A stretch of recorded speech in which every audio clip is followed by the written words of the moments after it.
राजा और दो गरुड़ों की कहानी। एक बार एक राजा दो गरुड़ के बच्चे लाया। राजा ने एक गरुड़ को अपने हाथ में लिया और अपने हाथ के झटके से उसे आकाश में उड़ा दिया। तुरंत वह आसमान में ऊंची उड़ान भरने लगा, जबकि दूसरा अपनी डाल पर बैठा था, वह उड़ नहीं रहा था। यह देखकर राजा को बहुत दुख हुआ। राजा ने अपने राज्य में ऐलान कर दिया कि जो कोई भी इस दूसरे गरुड़ को आकाश में उड़ाने में सफल हो जाएगा तो उसे सोने के सिक्के बख्शीश में दिए जाएंगे।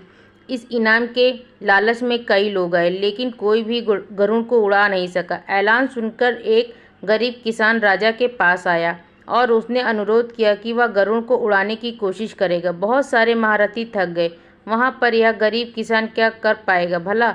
ऐसा विचार राजा के मन में आया, लेकिन उन्होंने फिर भी उसे उसके लिए सहमति दे दी, क्योंकि गरुड़ का उड़ना जरूरी था।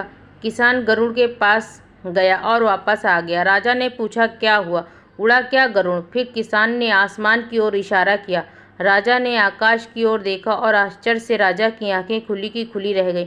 वह दूसरा गरुड़ पहले गरुड़ से ज़्यादा ऊंचाई पर आसमान में उड़ रहा था। राजा आश्चर्य से देखता रहा। उस झटके से उबरने के बाद राजा ने किसान से पूछा, अरे तुमने यह कैसे किया? किसान ने कहा, मैंने कुछ अलग नहीं किया, मैंने बस वह गरुड़ जिस डाल पर बैठा था वह डाल तोड़ दी।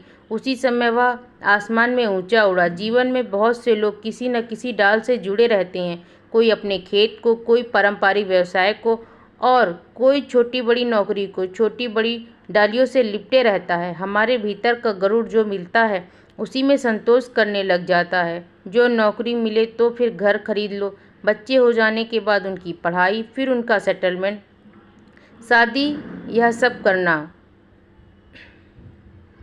फिर रिटायर हो जाना, बस जिंदगी खत्म। इसे कहते हैं मध्यवर्गीय मानसिकता। अरे कभी तो अपने अंदर जाकर देखो, क्या जीवन बस इतना ही है? याद रखें कि आपके डाल को कोई काटने नहीं आएगा। आसमान में ऊंची उड़ान भरनी है तो खुद को ही खुद की डाल तोड़नी होगी। कभी खुद ही तोड़ कर देखो।